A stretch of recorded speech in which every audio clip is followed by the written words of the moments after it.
bienvenue au nom de Dieu qui est Père, Fils et Saint-Esprit. Amen.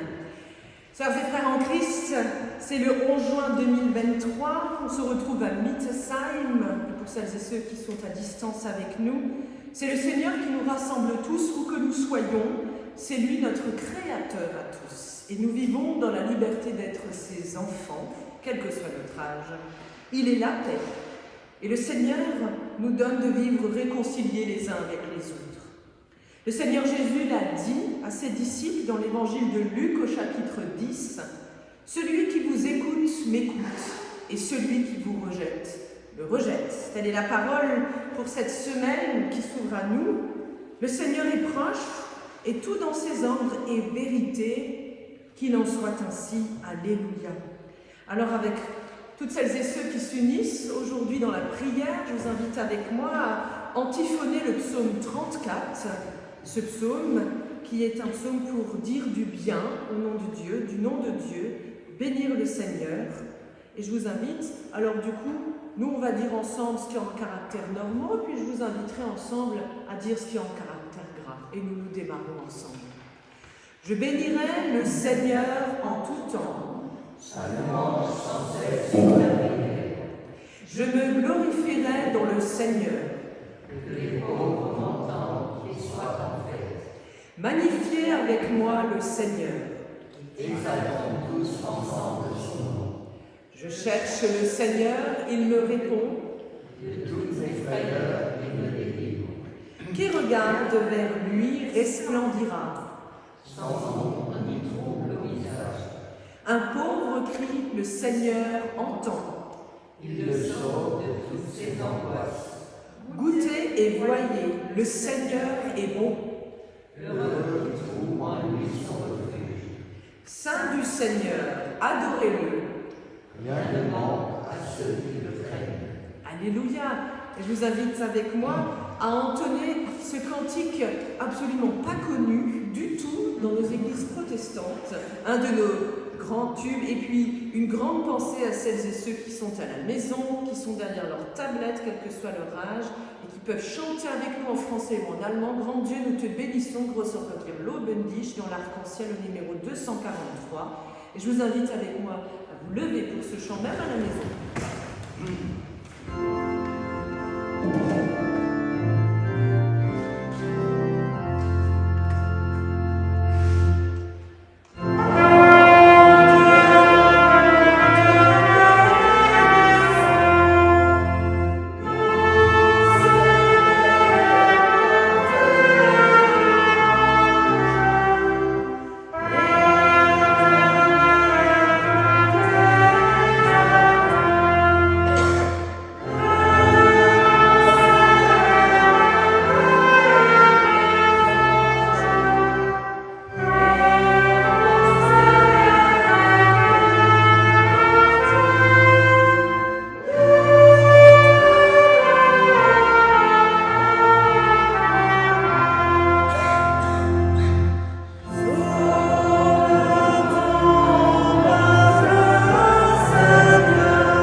instants, si vous le pouvez, pour ce temps de liturgie, pour remettre à Dieu dans la prière ce qui nous habite. Et puis ça fait du bien parce qu'il fait chaud, hein, sinon ça colle au pantalon, donc du coup on est tranquille là. On n'a pas mis de chauffage, je vous rassure. Les portes sont ouvertes. Si vous avez besoin un peu de prendre l'air parce qu'il fait chaud après le chant, n'hésitez pas, on peut ouvrir la porte, il ne faut pas hésiter à le dire. On va prier ensemble, et puis c'est Lilian qui va nous entraîner dans ce temps de prière. Dieu d'amour, c'est souvent loin de toi que nous cherchons notre bonheur. Change notre cœur et accorde-nous la grâce d'une vie renouvelée par la puissance du Saint-Esprit. Seigneur, écoute et prends pitié. Kyrie eleison.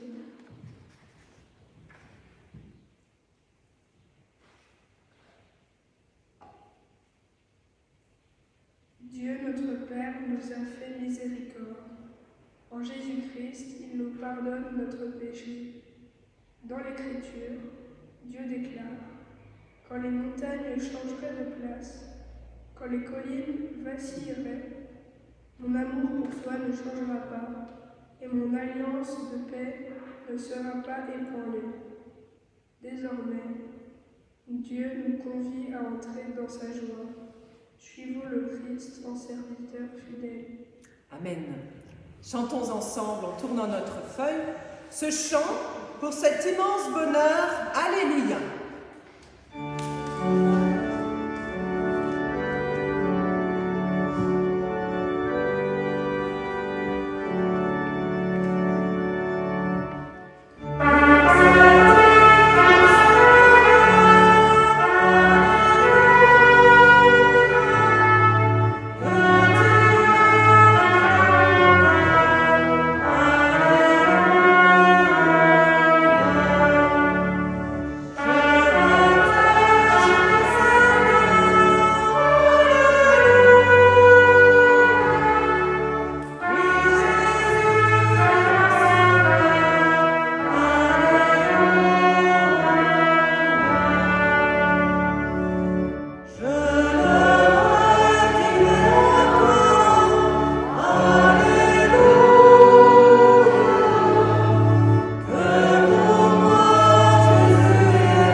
Je reprends ma respiration avant qu'on prie ensemble et qu'on écoute cet extrait de l'évangile de ce jour parce que c'est du costaud. C'est pas du tout cuit. Vous allez comprendre pourquoi le jeu de mots, mais c'est du costaud. Et je pense qu'on a vraiment bien besoin d'avoir un petit coup d'aide là sur ce plan pour comprendre un peu ce qu'on va entendre. Parce que à la première écoute, ça peut paraître être très radical et voire très chaud dans tous les sens du terme. Et du coup, on passerait à côté de l'essentiel peut-être. Alors prions le Seigneur. Seigneur, en ce jour, nous venons te retrouver ici, dans ce lieu qui est un lieu qui nous accueille comme une maison. Nous pouvons faire halte et nous reposer, poser nos mots, nos pensées, notre cœur, ce qui nous habite. Faire un peu silence en nous. Seigneur, toi qui es bon, toi qui veux être bon avec nous, toi qui résistes à tous ceux qui se sentent meilleurs que les autres, aux orgueilleux, toi qui fais grâce aux humbles, aux petits, aux gens qui n'ont pas de chance, aux pauvres. Seigneur, donne-nous un cœur de pauvre pour entendre ta parole, que nous soyons gardés de toute fausse assurance, de comprendre et de détenir ta vérité, que nous te servions là où nous sommes dans nos vies, dans nos familles, là où nous sommes envoyés, d'un cœur qui sache s'ouvrir aux autres, d'un cœur qui sache partager. Seigneur, que tout ce que nous allons entendre nous éclaire, nous fortifie, nous encourage et nous donne assez de vitalité pour qu'aujourd'hui soit une journée qui en vaille la peine et pour que demain soit vraiment un jour qui t'appartienne. Nous te prions, Seigneur, par Jésus-Christ, ton Fils, notre Seigneur, qui vit et qui règne avec toi, Père et le Saint-Esprit, un seul Dieu pour les siècles des siècles. Amen. Alors, comme je vous l'ai dit, pour ce dimanche, il y avait possibilité de se coltiner plein de textes. En voyant l'Évangile, je me suis dit, oula, celui-là. Et puis, on nous a proposé aussi un autre texte tiré de tout au bout de la Bible, tu verras Lilian, dans 1 Jean 4. Vous savez tous où c'est pas Jean 4, c'est 1 Jean 4. Vous verrez à la maison, c'est le même style que l'Évangile, enfin les deux se rapprochent tellement. Donc, je me suis dit, on va prendre le plus corsé, le plus coriace, le plus chaud. Vous allez comprendre pourquoi c'est chaud. Si je vous dis dans l'évangile de Luc, au chapitre 16, à partir du verset 19, un passage qui est en fait une parabole, drôle de parabole, c'est énigmatique, hein. L'homme riche et Lazare. Je vous dis quelque chose, c'est chaud bouillant. Il nous est dit, il y avait une fois un homme riche qui s'habillait de vêtements les plus fins, les plus coûteux, et qui chaque jour vivait dans le luxe en faisant de bons repas. Devant la porte de sa maison était couché un pauvre homme, appelé Lazare. Son corps était couvert de plaies. Il aurait bien voulu se nourrir des morceaux qui tombaient de la table du riche. De plus, les chiens venaient lécher ses plaies. Le pauvre mourut, et les anges le portèrent auprès d'Abraham. Le riche, lui, mourut aussi, et on l'enterra. Il souffrait beaucoup dans le monde des morts. Alors il leva les yeux et vit de loin Abraham et Lazare à côté de lui. Il s'écria, « Père Abraham, aie pitié de moi. Envoie donc Lazare tremper le bout de son doigt dans de l'eau pour me rafraîchir la langue, car je souffre beaucoup dans ce feu. » Mais Abraham dit, « Mon enfant, souviens-toi que tu as reçu beaucoup de bien durant ta vie, tandis que Lazare, lui, a eu beaucoup de malheur. Maintenant, il reçoit ici même sa consolation, tandis que toi, tu souffres. De plus, sache-le, il y a un profond abîme entre vous et nous. Ainsi, ceux qui voudraient passer d'ici vers vous ne le peuvent pas. Et l'on ne peut pas non plus d'ailleurs parvenir jusqu'à nous, de là où toi tu es. » Le riche dit, « Je t'en prie, Père, envoie donc Lazare dans la maison de mon Père, où moi j'ai 5 frères, qu'ils aillent les avertir, afin qu'ils ne viennent pas eux aussi dans ce lieu de souffrance. » Abraham répondit, « Tes frères ont Moïse et les prophètes pour les avertir, qu'ils les écoutent. » Le riche dit, « Cela ne suffit pas, Père Abraham, mais si quelqu'un revient de chez les morts et va les trouver, alors ils changeront de comportement. » Mais Abraham lui dit, « S'ils ne veulent pas écouter Moïse et les prophètes, ils ne se laisseront pas persuader, même si quelqu'un se relevait d'entre les morts. » Que la parole du Seigneur nous éclaire et qu'elle nous percute. Ainsi soit-il. Demandons dans le chant, qui est une prière à Dieu au numéro 507 dans l'arc-en-ciel, « Saint-Esprit de lumière, viens resplendir dans nos cœurs après avoir entendu cela. » Alors, je vous propose de chanter avec moi les 3 strophes du cantique et je vous invite à vous lever si vous le pouvez, ceux qui le peuvent.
Sœurs et frères en Christ, pour méditer ensemble, et oui, vous êtes encore debout, parce que aujourd'hui il y a un rapport, en fait, le fait d'être debout et ce qu'on vient d'entendre dans l'évangile de Luc. Je vous rassure, vous n'allez pas rester debout tout le temps, hein. Peut-être moi seulement. Si certains d'entre vous ont envie, c'est toujours marrant, c'est toujours un petit jeu, ont envie de changer de place, c'est le moment. Il y en a qui disent que quand on vient dans l'église, on a sa place attitrée, d'autres qui disent qu'on n'en a pas, qu'on se met devant, derrière, qu'aujourd'hui il n'y a plus de code, on s'en fout, peu importe l'endroit où on est. Bon, c'est qu'à Mittesheim, derrière les colonnes, on entend moins bien. Puis je vois que tout le monde s'est avancé, c'est super. Certains diraient, comme dans tous les lieux, il y a des endroits où il vaut mieux être debout devant et puis d'autres où il vaut mieux être au fond derrière. Pour le Racing, en général, il vaut mieux être dans le quart de virage devant, ça on voit mieux. Voilà. À l'église, on se dit, on n'ose pas forcément être devant. Et si? Parce qu'on se rappelle toujours, les premiers seront les derniers seront les premiers. C'est ça, c'est juste, ouais, c'est ça. Et puis, vous le savez, à une certaine époque, on n'osait pas justement changer les conventions. Alors, vous savez, on naissait riche ou on naissait pauvre. Alors, surtout, celui qui était pauvre, il n'allait pas se mettre devant, et celui qui était riche, il allait se mettre devant. Peu importe l'endroit, les notables, hein, voilà. Et puis, il y a ceux qui se sentent mieux que les autres, plus riches, plus intelligents. Alors, je me dis, si vous avez envie de changer de place, parce que vous avez envie juste de, voilà, vous sentir plus à l'aise, peut-être qu'il y en a parmi vous qui ont envie de s'installer ailleurs. Alors, loin de moi l'idée de faire le reproche. Si vous avez envie de vous mettre au premier rang parce que ça vous fait plaisir, faites-le. Il n'y a pas plus riche que celui qui est au premier rang et il n'y a pas plus riche que celui qui est au dernier rang. Si vous avez envie de vous mettre au premier rang ou au dernier rang, peu importe. Maintenant, si vous me dites, si vous avez envie de changer de place parce que votre place, d'habitude, elle n'est pas là. Parce que là, j'ai gravé au compas mon prénom et mes initiales dans le banc de l'église. C'est pas bien ça. Mais on change de place. Et puis, au bout d'un moment, on commence à avoir chaud. Vous voyez, j'ai envie de vous dire, en ce dimanche, en fait, vous avez plutôt envie d'être Lazare ou plutôt envie d'être le riche, là, Prenez place. Moi, j'ai soif. Cette histoire de riches et de pauvres m'a donné soif. Je m'explique. Quand j'ai lu cette parabole, je ne sais pas ce que vous avez pensé. Moi, j'ai toujours cette image de la grosse marmite du Moyen-Âge où on plongeait les gens dedans. Hein, et puis, cette image, c'est une parabole qui fait peur d'abord. Hein, le feu, et on vient de chanter le feu, mais un feu qui baptise, le feu de l'Esprit Saint. Et là, on comprend que l'autre, il est en train un petit peu de cramer au séjour des morts. Alors, du côté juif, on dirait le Sheol. Ce séjour des morts, même le Christ, Jésus est descendu, souvenons-nous, c'est ce que nous confessons. Il est descendu aux enfers, bon bref. Séjour des morts, quoi. Voilà, on pourrait l'interpréter. Mais là, j'imagine la grosse marmite qui bout. Il fait chaud. Ah, si seulement il avait une goutte d'eau, hein, le riche. C'est ce qu'il demande dans l'Évangile. Cette petite histoire nous pose des questions. Vous le savez bien, vous le savez comme moi. Quand on entend un type qui s'habillait de vêtements les plus fins, les plus coûteux, peut-être ça vous fait penser à quelqu'un que vous connaissez. Je ne sais pas qui, hein, mais voilà. Chaque jour, il vit dans le luxe, il fait des bons repas. Peut-être vous connaissez quelqu'un. Bref. On se dit, ouais, chouette, il va ramasser. Hein, le riche, il va ramasser. Là. Enfin, pour une fois, dans la Bible, contrairement à aujourd'hui dans le monde, où c'est pas vrai, au moins dans la Bible, ce riche-là, il ramasse. C'est bien fait pour sa tronche. Vous pouvez changer de place, hein, si vous voulez. Hein, voilà. Si certains se sentent mieux que les autres. Et puis, il y avait cet homme couché, un pauvre homme. Il n'a vraiment pas eu de chance. Quand je lis Lazare, voilà, couvert de plaies, le corps couvert de plaies, ça ne vous fait pas penser à Job, le mec qui a vraiment pas eu de chance. Mais jusqu'au bout. Et pourtant, jusqu'au bout, il a gardé confiance. Le pauvre type, on dit, oh, le pauvre mec, il n'a pas eu de chance. Quoi. Toute sa vie, il a accumulé les déboires. C'est un peu Pierre Richard en version biblique, Job, mais en version, il les a accumulés. Et là, on nous dit, eh bien, en fait, l'histoire, elle tourne autrement. J'ai pas dit le tribunal et le jugement de Dieu. Il n'est jamais question de jugement de Dieu, là, en fait. C'est pas un jugement. Il est question de grâce. Il est question de confiance. Et il est question aussi de remise en question. Vous le savez encore aujourd'hui dans bien des pays, on le sait, le ciel sera toujours bleu pour certains et toujours gris pour d'autres. Peut-être un peu moins distingué chez nous, parce que chez nous, on va dire la classe moyenne, bon, c'est toujours elle qui ramasse avec les impôts, on le sait. Il y a toujours des très riches, il y a toujours des très pauvres. Mais combien de pays où tous les gens sont pauvres, hein? Pas besoin d'aller très loin. Mais on nous dit ici, tous les riches ne se retrouveront pas. En tout cas, c'est vrai dans la souffrance éternelle. Le riche, là, il fait figure d'exemple des exemples. Il a vraiment pas fait grand-chose durant sa vie pour aider les autres à vivre. En tout cas, après sa mort, il a continué, et c'est ce que je disais avant le culte, à nos musiciens du jour, j'ai dit, punaise, dans l'évangile du jour, le type, il a quand même essayé de négocier jusqu'au séjour des morts. S'il vous plaît, allez, je peux faire un effort, fais un effort, s'il te plaît, Dieu. Non mais sérieux, jusque dans la mort, le type, il négocie. Non mais vas-y, j'aimerais quand même de l'eau, tu vois. Aucun argument, rien de poids, mais ça lui paraît normal. En même temps, je ne peux pas m'empêcher de dire, il faut faire attention. Ça serait avoir une piètre idée de celui qu'on estime être le riche et qui ne peut pas se remettre en question. Bon, c'est vrai qu'au bout de l'histoire, on comprend qu'il n'a pas réussi le cap. Il n'a pas passé le cap, le gars. Il n'a pas passé le cap. Le riche, il reste riche durant sa vie, mais il est pauvre de tout, en fait, à la fin, en éternité. Finalement, c'est ça qu'on nous apprend cette parabole. Mais elle est trash quand même, elle est chaude. Je pense à la marmite bouillante. Voilà. C'est un peu ça. Oui, tous les riches ne se retrouveront quand même pas dans la souffrance éternelle. Il ne faut pas dire l'inverse après leur mort. Et tous les pauvres dans la félicité perpétuelle, ce n'est pas vrai. Parce que, il me semble qu'on aurait vraiment intérêt à faire attention. Quand nous confessons en tant que membres d'une église qui croit en un Seigneur qui est juste et bon, qui donne grâce, nous pourrions être réducteurs en pensant que Dieu est simpliste.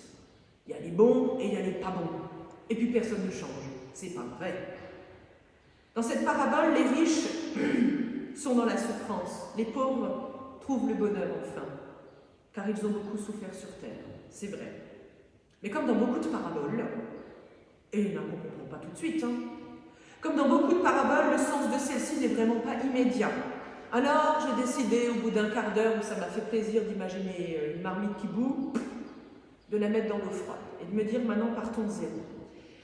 Il y a une volonté évidente de l'évangéliste de nous amener à nous poser des questions à travers cette parabole pour comprendre que sur la terre, comme dans le royaume de Dieu, rien n'est simple, contrairement à ce qu'on peut laisser croire aux gens. On dit mais oui c'est bon dans le royaume de Dieu si tout est réglé. Oui, mais bon, avant que tout soit réglé. Attention, je ne parle pas de purgatoire et de conneries comme ça, je n'ai pas dit ça. Bon, mais c'est vrai. Je dis, il y a des choses qu'il faut régler avec Dieu, avant que ce soit cool et tranquille. Il y a des choses à régler en direct. Et dans le royaume des dieux aussi, c'est pas simple. Voilà les questions que ça nous pose déjà.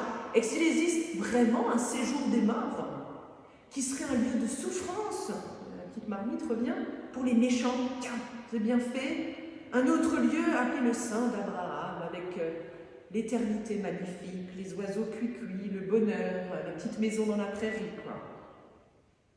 Autrement dit, est-ce qu'il existe vraiment l'enfer et le paradis? Est-ce que c'est vrai?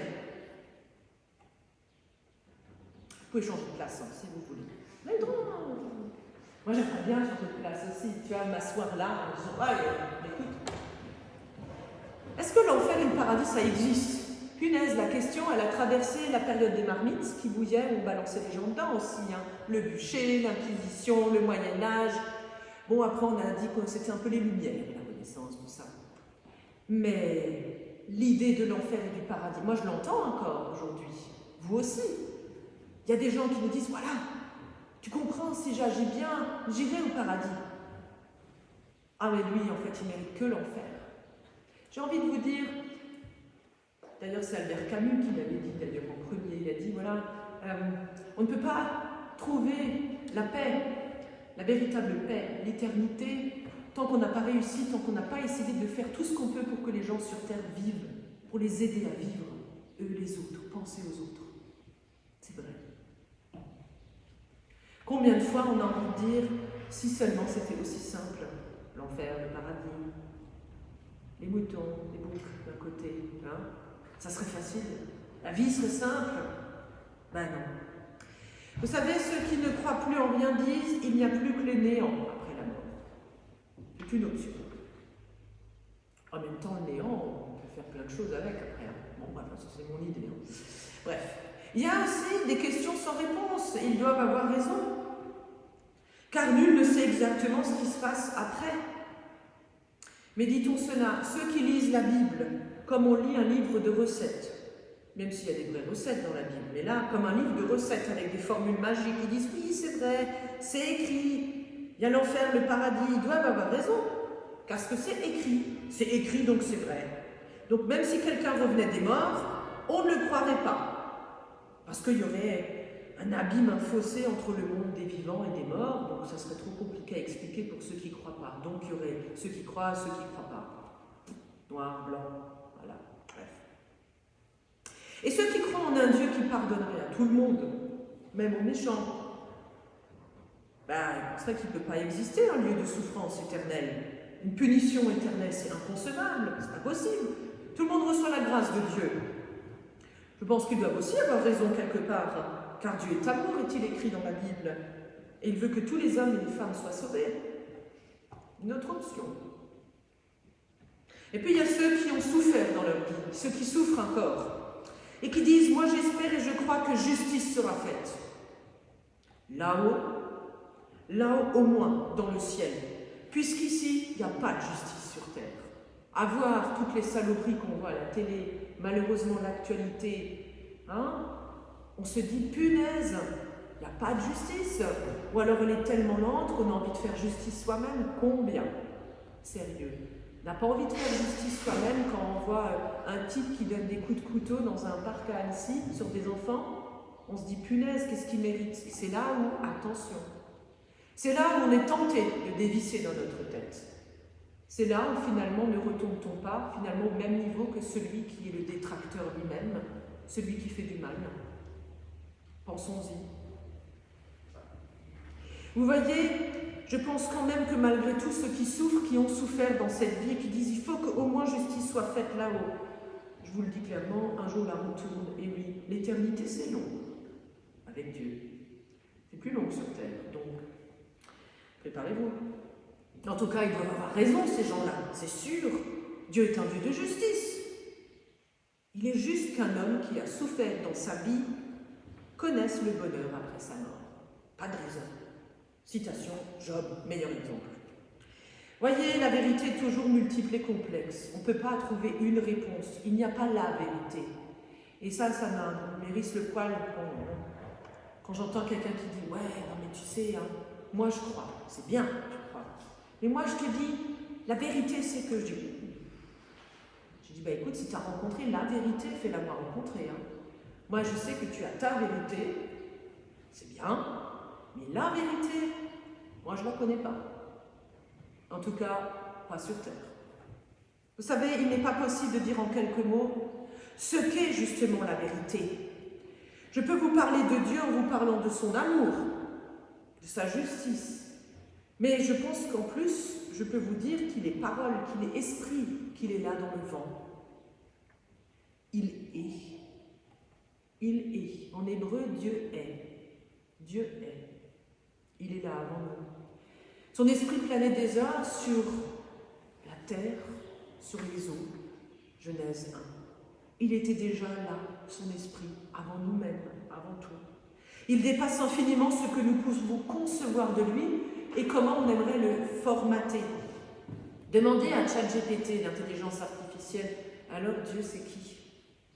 Je pense qu'il vous donnerait beaucoup de réponses multiples et il écrirait « Je n'ai pas la réponse ». Ou alors vous faites sauter le serveur, c'est aussi possible, parce qu'à mon avis, il va vous sortir 15 km, très intéressant. Vous voyez aussi, tel pasteur va insister sur tel aspect de Dieu, mais oui, il pardonne, il donne grâce, c'est un Dieu de justice. Ouais, c'est un Dieu inclusif, il aime tout le monde. ou sur un autre aspect de Dieu. Moi, je dirais que même selon ce que nous vivons, ce que nous rencontrons comme situation, les difficultés, les bonheurs, ce que nous croyons, nous avons besoin de croire en un Dieu, quelque part. Il peut être un Dieu de colère, un Dieu de tendresse par moments. Des fois, on peut faire appel à un Dieu de force dans sa journée en disant « Punaise, sois à mes côtés là, j'en ai chié là, pourquoi ça me tombe dessus à moi? Je fais tout comme il faut, j'essaye, et je m'en prends plein la tronche. » Nous avons des fois envie de faire appel à un Dieu des armées. Allez, viens mettre à zéro tout ce qui se passe là. Nous avons sinon besoin des fois d'un Dieu de silence, avec nous, qui nous dise maintenant, tais-toi. J'ai dit poliment, pas en alsacien. Un Dieu qui pourvoit à nos besoins quand vraiment nous flanchons, dans tous les sens du terme. Un Dieu qui guérit les grosses blessures, les petits bobos et ceux qui nous semblent insupportables. Un Dieu de l'insondable qui plonge avec nous. Et nous l'avons chanté. Baptise-nous de feu, Seigneur, toi l'Esprit Saint, Esprit de Dieu, qui plonge avec nous dans le feu de l'amour, pas dans le feu du jugement. Nous avons besoin d'un Dieu de présence ou de l'absence, un Dieu. Mais en fait, tout ce que je vous dis, Lazare, il s'en fout. Lazare, il est bien là où il est. Vous n'avez pas remarqué? Le seul qui cause dans cette parabole, pourquoi il y a une parabole, c'est le riche. On n'entend jamais le pauvre. On n'entend jamais Lazare. On l'entend jamais. Pourquoi on ne l'entend pas? Lazare, ça veut dire quoi? Son nom, Lazare, ça veut dire en hébreu « Dieu est mon aide ». Dieu est mon aide. Le type, il n'a pas de chance durant toute sa vie, il galère, il a vraiment des galères, et son nom veut dire « Dieu est mon aide ». C'est un peu chaud quand même, hein? Punaise. Ce pauvre, il est resté à la porte, il a vécu des souffrances sur cette terre, il portait le nom « Dieu est mon aide ». Un peu caustique, non? Croire en Dieu, c'est pas forcément échapper donc à toutes les difficultés. Ce pauvre, il représente ça. C'est savoir que dans son cœur, dans notre cœur, nous avons besoin de Dieu pour continuer à vivre et pas pour échapper à la vie. C'est facile d'échapper à la vie, hein, de se droguer, de prendre des trucs pour échapper à la réalité parce que c'est trop difficile à affronter, fuir ses responsabilités d'adulte ou dévisser complètement en kidnappant son enfant, là, comme on a encore vu. Non mais, je sais pas, des fois on hallucine, mais attention. Je vous dis attention à moi aussi. Le riche de notre histoire, il avait besoin de personne pour vivre. Bah ouais, il avait tout. Il était riche. Hein, cool. Ah, même pas besoin de l'auto, quoi. C'était déjà gagné. Bon, tant mieux pour lui, tant mieux s'il vit des super choses. Tant mieux s'il découvre plein de choses. Mais qu'a-t-il fait de tout ça? Qu'a-t-il fait de tout ça?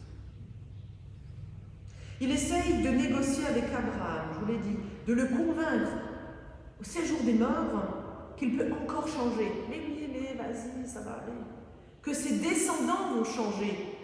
Ses fils vont changer. Alors, mais s'il les a élevés dans le même état d'esprit que lui, sérieux, c'est pas un jugement, c'est un constat. Vous croyez qu'ils sont comment, les fils? Très ouverts, hein? Non, ils sont comme papa. Hein? Heureusement que c'est pas la fête des pères aujourd'hui, hein? Sinon... Mais c'est trop tard. C'est trop tard. Hein? Il y a un moment donné, c'est quand même trop tard. Faut pas déconner, non? Toute la vie, t'as eu toute la vie, il lui dit. T'as eu toute ta vie. Toute ta vie. T'as même eu une super vie. Nickel. Zéro problème. Punaise, une santé d'enfer. Pendant ce temps-là, le pauvre, il galère, hein, franchement, et puis il a des plaies sur le corps, il va bien. C'est trop tard. Il y a un temps pour tout, nous dit l'Ecclésiaste. Et à un moment donné, c'est vraiment trop tard de bidouiller. C'est trop tard de bidouiller pour soi, c'est trop tard d'essayer d'arranger les choses et je te passe un bifton sous la table et ça marche. Non, ça marche plus. Surtout quand on a dépassé la limite sur Terre. Et ouais, un jour on a tous une date de péremption, quelque part. Vous le savez comme moi. C'est dingue. On dirait presque, en fait il me révolte ce type, parce qu'il représente des fois tous les cons, en fait, qui nous entourent et qu'on dit punaise, mais c'est pas possible. Il est arrogant. Arrogant?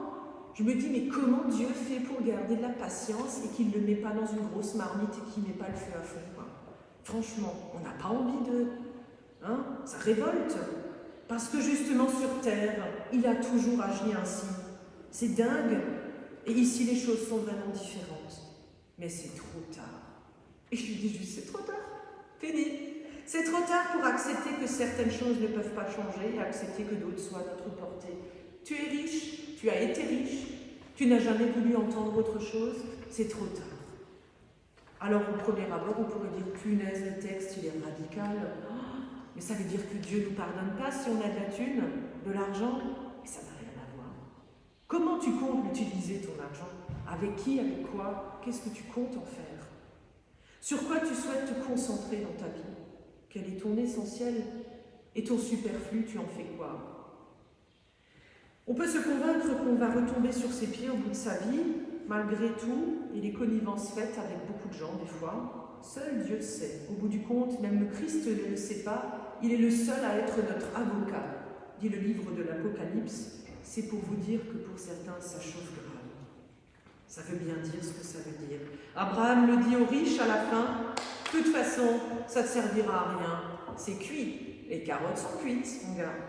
Lazare, lui, avait découvert le soutien de Dieu. Il n'a pas lâché. Quel courage, quelle bravoure. Il a découvert qu'il est possible. Il est possible de trouver en Dieu un peu de force pour continuer à vivre comme elle est la vie, même si elle n'est pas parfaite. De toute façon, elle ne sera jamais parfaite. Si vous saviez combien nous avons tous besoin de Dieu, je n'ai pas dit d'une raclée, j'ai dit besoin de Dieu à nos côtés, parce que c'est ça la vraie richesse. Même si nous pensons que certains ont besoin d'une bonne fessée dans la vie parce qu'ils sont trop riches et qu'ils ne pensent pas aux autres. Gardons un cœur ouvert aux autres, nous, pour ne pas nous laisser gagner par l'amertume, pour ne pas devenir des pauvres de cœur et des cœurs de pierre. Laissons ça à ceux qui pensent être mieux, ceux qui ont besoin de changer dans les bancs tout le temps, non-stop, dans les bancs de leur vie, parce qu'ils veulent gravir des échelons pour tout, marcher sur les autres. Laissons ça aux autres. Parce qu'à Dieu seul soit la gloire. La vraie richesse est dans le cœur de celles et de ceux qui mettent leur confiance en l'Éternel. Alors soyez riches dans vos cœurs du Seigneur et de vos sœurs et frères dans le monde, car eux, ils vous aiment. Amen.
Seigneur, tu nous appelles à te rencontrer en toute personne.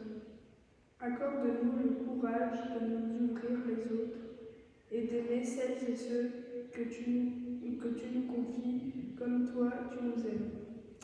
Seigneur, nous te prions pour que nous reconnaissions ta présence en chacune et en chacun, aussi différent soit-il, soit-elle, dans sa vie, quelle que soit sa religion, quel que soit son sexe, quelles que soient les orientations de vie professionnelle qu'il ait, quels que soient les choix de famille qu'il ait.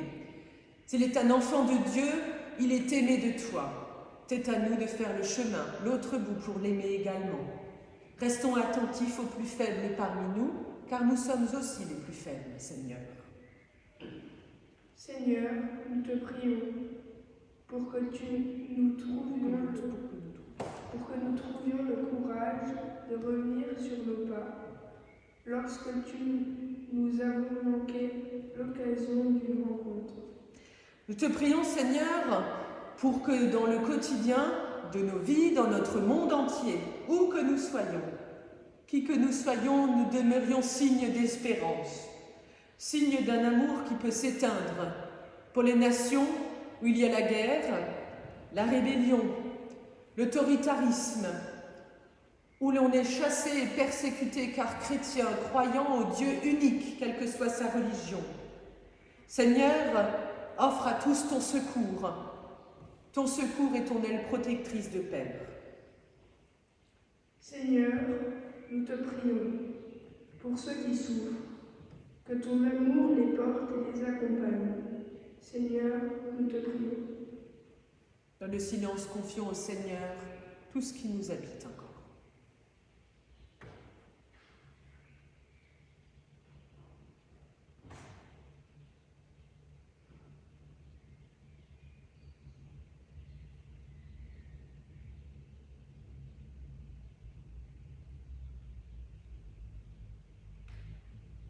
Seigneur Dieu, nous te rendons grâce pour ton Fils qui a tracé dans ce monde déchiré un chemin de confiance et d'amour.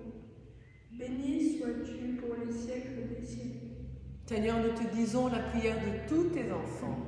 Notre Père qui es aux cieux, que ton nom soit sanctifié, que ton règne vienne, que ta volonté soit faite sur la terre comme au ciel. Donne-nous aujourd'hui notre pain de ce jour. Pardonne-nous nos offenses, comme nous pardonnons aussi à ceux qui nous ont offensés. Et ne nous laisse pas entrer en tentation, mais délivre-nous du mal. Car c'est à toi qu'appartiennent le règne, la puissance et la gloire, pour les siècles des siècles. Amen.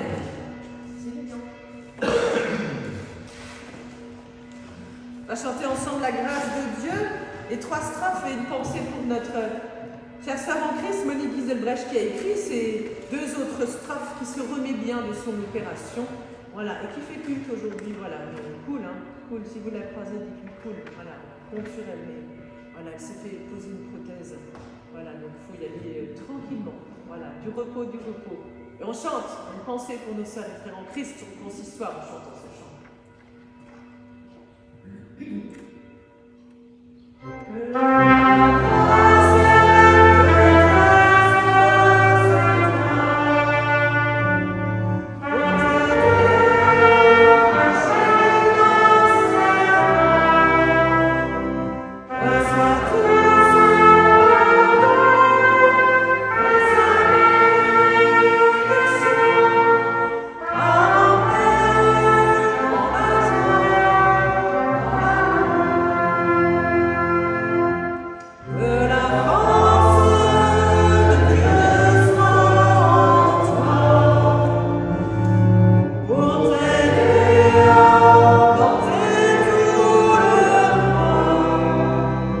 Was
écoute m'écoute, et celui qui vous rejette, eh bien il me rejette. Parole dans l'évangile de Luc au chapitre 10.